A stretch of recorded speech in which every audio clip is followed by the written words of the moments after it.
Robert Kennedy, thanks for taking a minute. Simple question. Tucker, it's good to see you. Listen, you're a Bitcoin maximalist. You're Bitcoin forever. I hate this central bank digital currency. Hey, I don't have all the answers, but together, I know we can find them. Down in competition in the ratings tab for late night weekend viewers.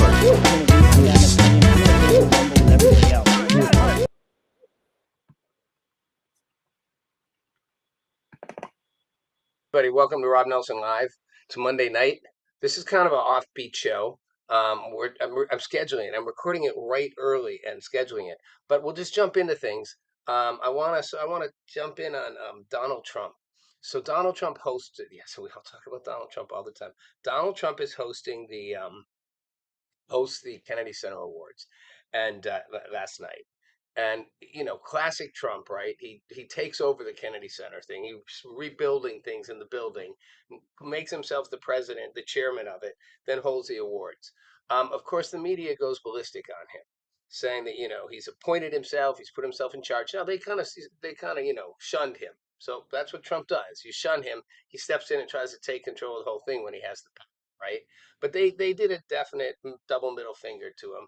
They were like, take this. They do it every time. They don't seem to learn that when they do this, he comes back with this. And it's like scissors, rock, paper. They do the scissors, he comes in with a rock every single time. Every single time. So, bottom line, what's the relevance of that? Well, because just days before they were saying Trump is fatigued and tired, and his eyes are closing, and it made me realize every month or so maybe it's every week sometimes, for as long as I can remember, people have been coming at the media comes at Trump, and the Democrats come at Trump and say something about how he's like kind of tired, worn out, he's incompetent. Maybe he should be 25th Amendmented. Maybe he's cognitively not all there. Wow, he's looking tired. He's got to be so over it. He's after the first impeachment. He so wishes he wasn't president anymore. He's so regretting this. Reporters, Jake Tapper, you could see in his face the president's tired, clearly not happy at this point, being where he's at. And it's like they just keep ruling him out, down, finished, depressed, over. He never is. He hasn't been for 8 years. He's like the Energizer Bunny. So on the one hand, you got to pick a lane, right? I mean, his eyes closed a little bit next to Pete Hegseth, the Secretary of Defense, like this, and then he nodded and opened them again. He's tired. He's sleepy. I'm sorry. Did you overlook Joe Biden falling asleep standing up? I mean, first of all, Joe Biden didn't fall asleep at cabinet meetings because he never had them, because he was sleeping the whole fucking time. I mean, it becomes absurd. I don't think you get the backlash this creates. It's like the more that you attack him, the more power he gets. It's like because people see the lie. They see the lie of it all. And whether you like Trump or not, there's things he's doing I'm not a fan of. But it's like at a certain point, you can't accuse the guy of being tired and not up for the job. I mean, he's run circles around 40-year-olds. I mean, he's literally going all day, traveling everywhere, making deals left, right, and center, talking to the press every chance he gets, holding things, signing this, doing that, jumping on planes everywhere, and hosting award shows on Sunday. Plus, he's got plenty of time to do his socials and tweets and put stuff on True Social and throw his trolls out there. I mean, how can you accuse the guy of like not being up for the job energy-wise? Like it's absurd. Especially when you all ignored the fact that the man who really wasn't up for the job, who really probably shouldn't have even been anywhere near the Oval Office, who had cancer and undiagnosed or diagnosed some form of dementia and could barely stand straight, walk straight, keep his eyes open. You said he was more fit than anyone? He's as fit as anyone's ever been in the presidency, or just about anyone. It's just absurd, the hypocrisy. And it just shows how deep, deep, deep, deep, deep the derangement goes. Now, I'll give credit to somebody who didn't go there. Erica Kirk went to to the Deal Book Summit, which is Andrew Ross Sorkin's deal. He's a New York Times financial writer, and he's also a CNBC host and an author. Um, but it is tied to the New York Times in a way. And Elon Musk has been featured, Jeff Bezos. Charlie Kirk was supposed to be there. Erica Kirk was the featured speaker. The Sorkin started Deal Book, and it's his thing. She was the featured speaker, which I thought was an interesting and shows you again there's room for dialogue even with people we probably have some fair disagreement with. Um, and Sorkin brought up gun control and, said that Charlie was a big Second Amendment believer. And he said, I'm curious how you think today about gun violence in America, given what happened to him. It was a thoughtful way to ask the question. And her response acknowledged that. She said, it's a thoughtful question. And I wouldn't wish upon anyone what I've been through. And I still support the Second Amendment. But there's a bigger and deeper conversation. Um, and that's the mental health and anxiety and depression we're in. And I've said this before. She says what I've realized through all of this is that you can have individuals that will always resort to violence, where they think violence is the solution to not wanting to get a different point of view. That's not a gun problem. A deeply human. It's a soul problem, and I would agree.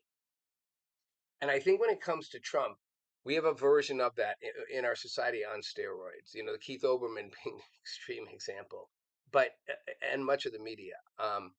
There's an aversion to hearing or seeing anything about him positive. Therefore, it has to be the most negative, the most hateful. He has to be the worst of all things. He can be doing some things right and some things wrong, and you can disagree about them and their policy differences, and those policies can change and will change in a couple of years because I don't see the Republican majority holding together the way it is now without Trump. He's unique in his ability to hold that coalition together.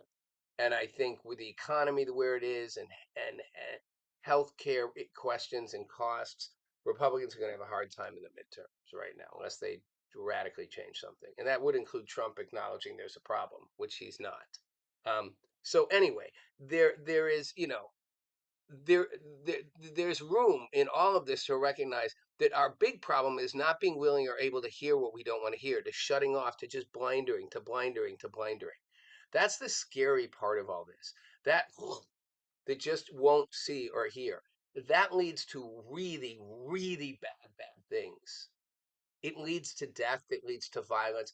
It leads to complete meltdown. It ruins relationships. It's beyond unhealthy. It is it's corroding us from the inside out.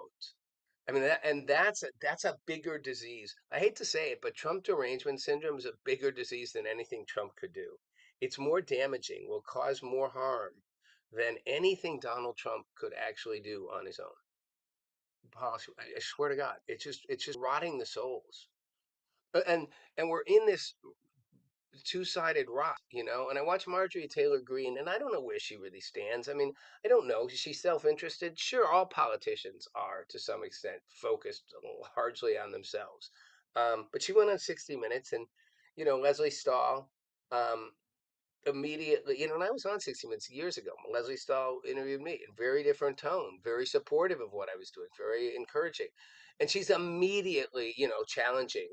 But you did this, but did you do? And the voice goes up, the energy.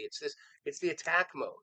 And Marjorie Taylor Greene calmly says, "But it's about MTG raising the rhetoric and attacking people." She's like, "But that's what you're doing to me right now." And Leslie Stahl's like, "No, I'm not attacking you. I'm not attacking you. Answer my question."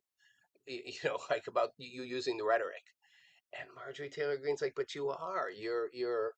You're doing the very thing you're accusing me of." And Leslie Stahl's like, "I don't call people names," but she's all hostile, like all attacking. Like, I'm going to get you. I'm going to get you. I'm going to get you on this question about using the rhetoric. You don't get to apologize and say, it's gone too far because you helped fuel the fire. All right, I think Marjorie Taylor Greene admitted she done that, but you admit it, you get nothing. You admit it, and they go, "Oh, great! So now you want out because Trump went after you." I don't know why she wanted out. I'm sure it hurt to have Trump go after her. One, she's gotten more death threats than you can imagine. Two, she was his main ally getting everybody else on board and voted with him so much of the time, like a perfect record. His biggest supporter, like plays for the team and gets booted when it appears to be she pushes for the Jeffrey Epstein files to be released. And she's big on like, well, I'm not going to back down for like standing up for women, young women who've been abused, sexually trafficked, taken advantage of by rich, powerful men. I don't know if Trump was trying to cover something. I don't know what the deal is. I know she should get the chance to say, I've gone too far with this. I think we should back it up. And instead, it's like, oh, you went too far with it. You're the cause of it. You're the cause. And it's the same mindset. It's just so corrosive. We'll never get to grow. We'll never get progress from it. We'll stay stuck, which is a really sad thing if you think about it. But we'll just stay stuck in it. And I'll go round and round. And when Trump's gone, that corrosive cancer won't be gone. It'll stay. It'll translate to other things. It already does. It translates. It's why we have so much conflict in our civil society, why people are shooting each other, road rage left, right, and center, fights on airplanes, kids doing literally group gangs, like gang fight riots. Why all this is happening, why people, are screaming at each other everywhere. It's not just about Trump. It's about a toxicness that's seeped into our culture and our society. And Trump's just a like lightning rod for it. When he's gone, it'll still be there. It'll still be there. It's like we kind of need to have a sort of a truth-telling moment about ourselves. And that's why I think Erica Kirk on Deal Summit was a big deal. And again, backing up to where I started with Trump, I don't care. Really don't care if Donald Trump, he's going to be gone in a couple years. Like, like I've said, I'm not 100% of a fan of everything he's done. I'm not a fan of what they're doing with the extent to which they're pushing the deportations. But I said it before, and the New York Times just came out with this thing, kind of finally 5 years later, acknowledging that Biden was warned in a memo early on what could happen if he kept the borders open the way he was, the mess it would be. And you kind of go back and watch the rows, hundreds and hundreds of people flowing down, climbing walls, going over, under. It was like everywhere. Now they're gone. Everyone said, no, we didn't do anything. Of course you did. You green lit it. You said, come on, everybody, come on, free entry, no questions asked. Come on, we'll even give you benefits. And people came. They came from all over Latin America. They came from other countries down to Latin America to come in. It was like the Caravan Express. It was like free smorgasbord. Get into the U.S. now while you can. It was a mess, and they denied it, and they lied about it. And you do that long enough, and I've said you get the backlash, you get the boomerang. And the boomerang is now, one, you have a lot of people who shouldn't be here, unvetted. You do have a lot of people who are not well, who are criminals, who are doing and have done really bad things and don't belong here. You also have a lot of people who maybe aren't working very, who just got in for free. And then you have some who are. And you have many who were here illegally, who created real lives and jobs and families and everything for themselves. Those are the people that unfortunately get hurt. Now, hopefully, they've been here long enough to establish more of a citizenship relationship. But those are the people that are getting hurt the most. And I'm saying, yes, people go, well, they came in illegally too. All right, we all did something wrong at some point. At a certain point, give it up. If you did it 15 years ago and you've made good on it, I think you get a pass. That's how I look at it. But all the people that just came over, now you got a real problem, because now you got people tired of it, and it started to affect everybody, and people felt like their communities were being overrun with it, and their resources were being used to take care of it. Not just in California, not just in Texas. Suddenly it was hitting New York City and hitting Chicago, and Chicago didn't seem to mind. But ask the people if they minded. The government may not. So you created this backlash, and now that backlash is ice going everywhere, and it's unfortunate, and I think it's too much. But I understand where it came from and why. And it's these backlashes, and that's the same thing. I don't respond to that degree. But I said it would happen. I said it would come to this. The pendulum would swing back the other way. I said it would happen. I said it a long time ago. Like before this was as big a conversation on my radio show in KBC years ago. I was like, we don't stop this, it's going to be a mess, and eventually it's going to backlash. And it has. It backlash. It's that simple. Well, I'm not a fan of it. I'm not a fan of Trump's Pentagon press policy, shutting down access to anyone who doesn't basically get a sign off from the Pentagon. Basically, it's approved content. That is not how our press should be covering our military complex. I understand the rationale. Yeah, but the press has been unreliable. They've lied, they've made stuff up, and they've leaked stuff. All fair and all true. But the response isn't, therefore, we don't give you anything except what we approve. And we cut you off if you don't just take our pre approved stuff. That is the definition of a government supported press. I mean, we joked that the Democrats, when in power and Biden was in office, the mainstream media was just largely a spokesperson, talking points for White House talking points, largely just a mouthpiece for the Democrats and Biden. That was true largely. You could see them on unison, all the places having the same points about things. But it's making the Pentagon reporters all have to say stuff that only the Pentagon's approved is the same thing. That's not okay. It's the exact same thing, and it's not good. I don't care what they've done. It's too far and extreme. Like I said, everything boomerangs around, and you end up paying for it. Doesn't make it good. Doesn't make it all right. It's understandable, but not okay. Those are just a couple things. But I like what Trump's doing in a lot of areas, and I think he needs to focus more on the economy and affordability and healthcare for sure. And if he doesn't, his party's going to pay for it in the midterms. But I'm telling you, the whole political system's going to realign in 2026 anyway. It's all going to realign after the midterms. In 2028, when Trump's gone, whole thing's going to be different. It's not going to be the same. It's not going to be the same Republican coalition. I don't know who could hold that together. Trump was unique in his ability to. I think the Republican Party at that point will kind of fracture. The Marjorie Taylor Greene side over here, the more traditional side over here, as will the Democratic Party fracture to the progressives and the more moderate mainstreams. And who knows what emerges in the middle, but it won't be the same. So we can live in the same cycles or we can choose different ones. And choosing different ones is hard because we get stuck in our narrative. And one narrative is anything Trump does, says is bad. Trump, bad man. Trump, dangerous. Trump taking over country. Trump destroying republic. We've heard it for 8 years. Simultaneously with Trump incapable of doing anything, Trump weak, Trump should be losing his memory, Trump cognitively in decline, Trump health no good, Trump can't be president. It can't be both. He's like Superman taking over the world, but bad Superman, or he's incompetent and incapable and feeble, like at the same time. Which one you want? Can't have both, and neither is actually true. Unrelated. A shorter show tonight. Because I have to had tech problems again, and I have to go jump on a Monday Night Football show. But uh, this is Amy Schumer and the losing weight. So this is again about how we look at weight and stuff. So, and I don't know Amy Schumer, but she said her weight loss wasn't a Hollywood makeover moment. Because if you've seen her, she's dropped like enormous amount of weight. Uh, as is Megan Trainor. Like that's my favorite one. It's all about the bump. But she's a big girl now. She's doing the ad, and she's tiny, like little fairy, like with her pink, you know, little pink skirt thing, with Patrick Mahomes, like cheerleader outfit. Wow, Megan Trainor. Talk about a switch. But Amy Schumer said it was about staying alive. I didn't do it to look hot. I did it to survive. I had a disease that makes your face puffy, can kill you. The internet caught it, and that disease has cleared. Okay, first of all, I find it interesting that with her celebrity and all, doctors, they didn't figure out that she had Cushing's disease, that it took the internet. But that said, that can happen.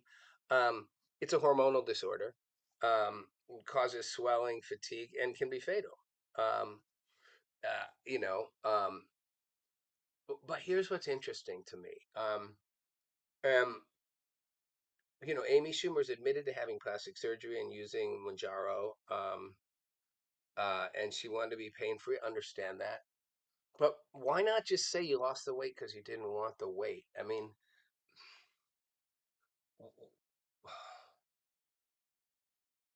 why do you have to make up an excuse for it? Like, I guess what I'm getting at is if you look up any no look Cushing's disease, the weight isn't what's the problem. The weight's the result of the disease. You're right. You're getting an excess cortisol buildup in your body. That's causing you to gain weight and puff up, and it's very unhealthy, and it can be fatal. It can kill you, right? Um, but Cushing's causes you to gain weight. The weight isn't what's killing you. The cortisol is what's killing you. If you control the cortisol, you won't lose the weight. If you just lose the weight, take a drug like Amy Schumer did, that won't fix the problem. If you don't address the cortisol part, you're just gain it back. I mean, and it's not even the weight that's going to kill you. It's what the excess cortisol can do um, to your blood pressure, diabetes, all that stuff, blood clots, heart disease, immunity, everything. So you got to fix the cortisol, not drop the weight. So she's saying she dropped the weight to stay alive because she had Cushing's, but the weight is the result of the Cushing's, not the problem. So great that she lost the weight. That's still healthy. But I'm assuming she also fixed the cortisol because she said the Cushing's is gone. So she got it treated so she now doesn't have that problem, right? So it's a win-win. But why can't people just admit they want to look young? They called it the fountain of youth for a reason. We have to pretend we don't want to look young. Well, most people do. Most people would choose to look young if they could. No matter people say, I like my age and because you have no choice. But if you had a choice, would you really? If you could just be whatever, is that the pick you'd take of yourself? I wouldn't. I'd pick myself at 33, 34, for sure. Maybe 30, I don't know. Somewhere between 30, 35, I'd pick myself, I think. Yeah, I'd keep myself there. Same with weight. I mean, why do people have to come up with an excuse? Why can't we just admit we like being not fat? It's not actually a fun way to feel. It's not healthy. It's not comfortable. Or you're tired more. It's bad for your body, and you don't look as good. It's not. Why can't people just admit that? Why do we have to have a reason? Which, again, as I wrap this up, just comes back to kind of where I was started with all of this, which is, um, we just have. Look, notice how my shoulder's gone. It's been shot off. Um, we just have so much. There's so much there's so much conflict and there's so much distortion and so much lies, and we lie to ourselves about so much, and the lying about weight or about age or all of it, lying about what we want is no different than probably lying about the stuff we hate and see in politics when you know the Trump derangement syndrome. They hate seeing him succeed. At some level, maybe they hate I am a total blurry mess. I'm back. They I don't know if they hate if people hate seeing success, period. I will say this before we go. I've noticed when I watch CNN and MSNBC, all the hosts and all the anchors and everyone, the reporters, all look so sad and angry. It's like really sad. Even you know, um, yeah. I mean, all of them, everything. None of them look extremely happy, right? And I guess what I would say is, it's like if you imagine those people selling a product, could you imagine them selling a product and they're all like sad, like the sad people going to McDonald's, the sad people drinking Diet Coke, the sad people getting their insurance. Can you imagine if NFL commentators were sad when they did it? Like all, Caitlin Collins is the closest to not, and even she kind of has this sort of tight-lipped smile. It's like no one can seem happy. Why not? Because the world's bad, bad. I don't know. Is it a message people want? Grim, bad, bad versus positive, positive, positive? I don't know. Maybe some people just want grim, bad, bad. And Trump's going to drive them nuts because he makes everything opposite. He makes the bad stuff, he pretends it's good. He lives in his own craziness. It's all good. It's not all good. It's definitely not all bad. It's somewhere in the middle, a little of both. And that's where we all need to find ourselves. I'm Ron Nelson. Thanks for watching.